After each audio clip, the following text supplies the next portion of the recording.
Is the young lady who sang the national anthem still here? Yes. Jason. Stand up. How about another round of applause?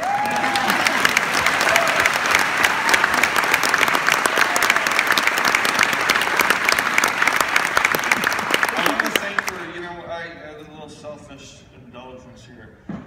I played semi-pro hockey very briefly. But I had my eyes closed and I felt like I was getting ready to play a game. I'm just waiting for O Canada to start.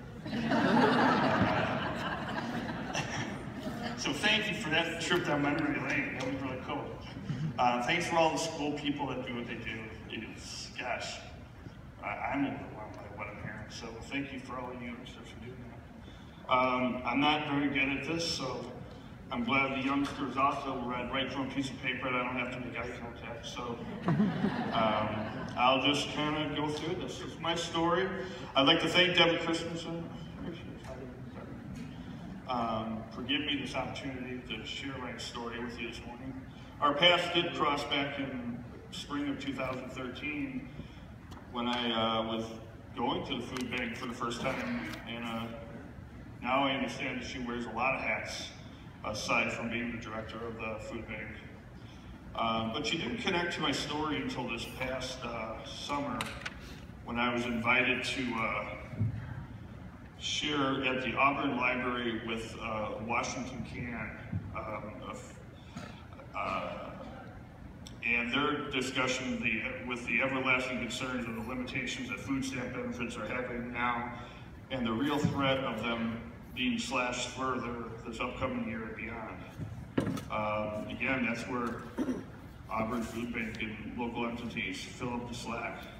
I'd like to take a moment to thank an individual who can't be here, Elliot O'Sheehan, who's a person who is a person who's on the front line who brings these issues to the front door, literally. She walks the sidewalks of Auburn, knocking on doors, and really listens to the issues that affect what I believe is a sizable percentage of this community. Then put your words into action. The combined efforts of the Seattle Tilth in unison with the Auburn Food Bank brings you the Auburn Good Food Program, Good Bag Food Program, helping individuals, again, as our slide showed, receiving healthier local food for half the price. This year they were able to set up an EBT program so people can use their food stamps to get healthier options. But before I go forward, just keep this in mind, you know, what if this was me? Briefly, back in Chicago, my hometown, at age 19, I departed a household festering with alcoholism that was fueled by mental illness and depression. Some of those same circumstances and genetics haunt me to this very moment. At 23, I decided to get my CDL, commercial driver's license, and started an 18-year truck driving career. For 7.5 of those, I was a cement truck driver. Another 8.5 was spent as a garbage man, or some might say a sanitation engineer. Your math is correct. Only 2 employees in that 15-year time frame. And I came to the Pacific Northwest so I could continue to pursue my passion for the outdoors and backpacking.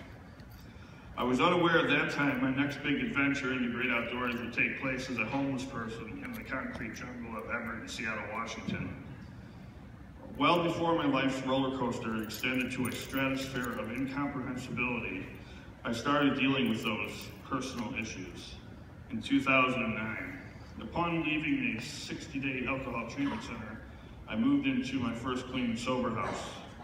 While engaging in an outpatient program, I got back to work, not only supporting myself in transitional housing, but contributing to the financial responsibilities of an apartment where I was still sharing with my girlfriend of 6 years. The following 6 months of abstinence, and I say that abstinent being a key word, eventually led to a failed relationship, which led to depression and drinking again, and if you haven't already guessed, a DUI, which in turn meant a mandatory 1-year suspension on any driver's license, as well as a termination of my recently regained employment employment opportunities. My CDL license was my lifeblood. Don't get me wrong, by no means am I up here trying to cry a river. I made those bad decisions and I'm fully responsible for them and the choices I made. Thankfully, there were no accidents leading to any fatalities or physical injury.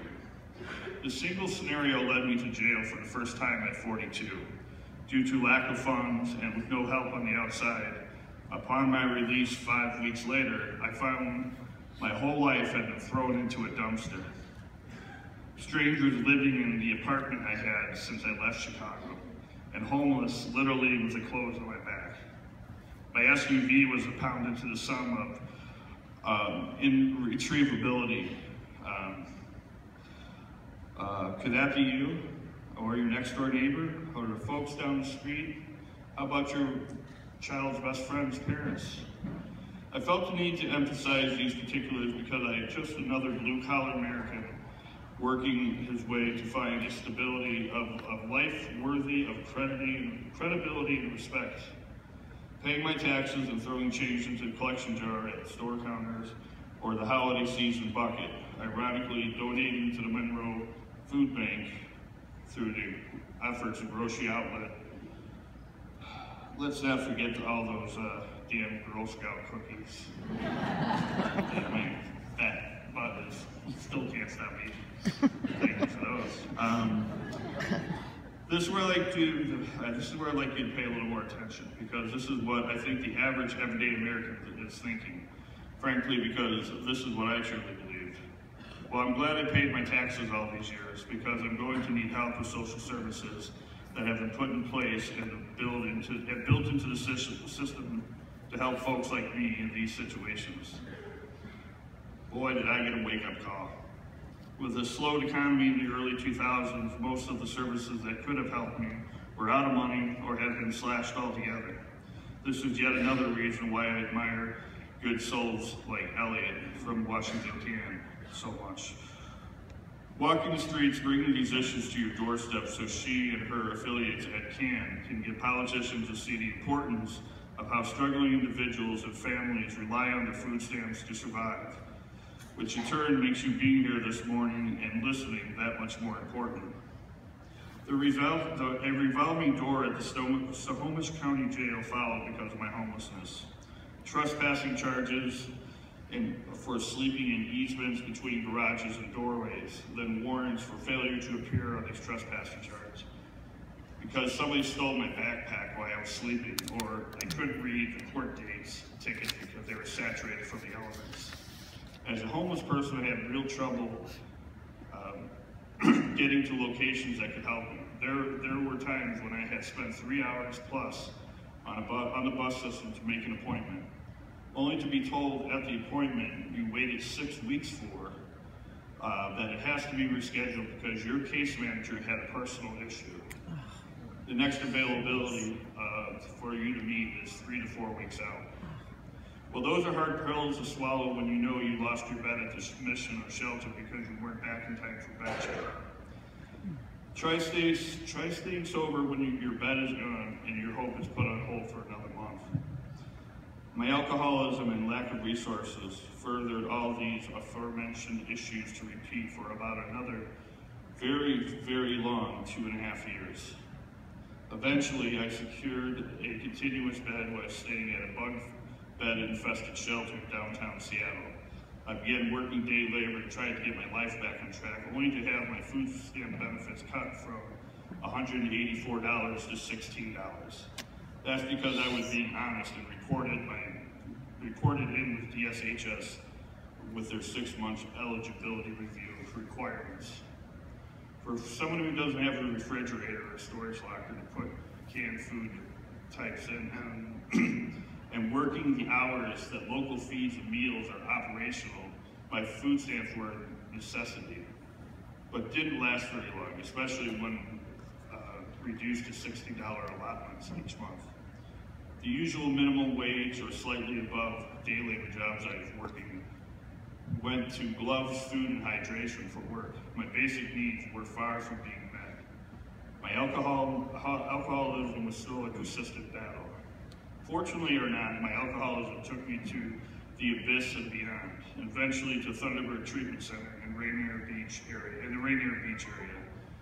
By the time I got to Auburn, I had been through the ringer of endless doors that never opened, or that were so far off in the distance I thought they would never materialize. During this past year, I was very grateful to have had the opportunity to utilize Thunderbird's long-term program.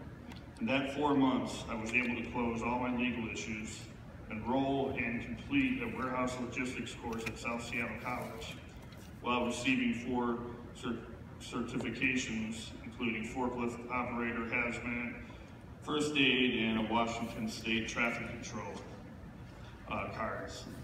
This past treatment stay allowed me to qualify for temporary disability. Finally, a social service that can help. The HEN program is paying my rent, as this should be an Orca card while receiving basic household supplies that I don't have cash for. Even with this current situation, living in a clean and sober environment and continually working forward in my recovery battles with alcoholism, there are social service roadblocks. For example, the consistent contradiction and lack of communication between DSHS and the HEN program that is financed by Catholic Community Services is mind-boggling. No one can definitively tell me what I'm allowed to earn on a reportable W-2 income statement, without doubt disqualifying me from this program prematurely. I'm currently trying to regain my driver's license by paying off the fines that will eventually lead to reobtaining my CDL, though through yet another DSHS program entitled DVR, and get back to my 16-year career of accident and violation-free commercial truck driving.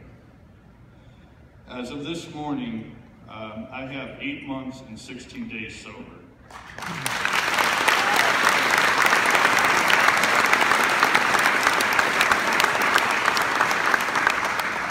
I'm truly working an honest recovery program, which I had never had, and I mentioned abstinence before, never got involved.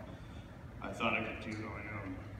And whether it's alcoholism or hunger, we all need to bond together. Your help does go a long way. Thank you very much.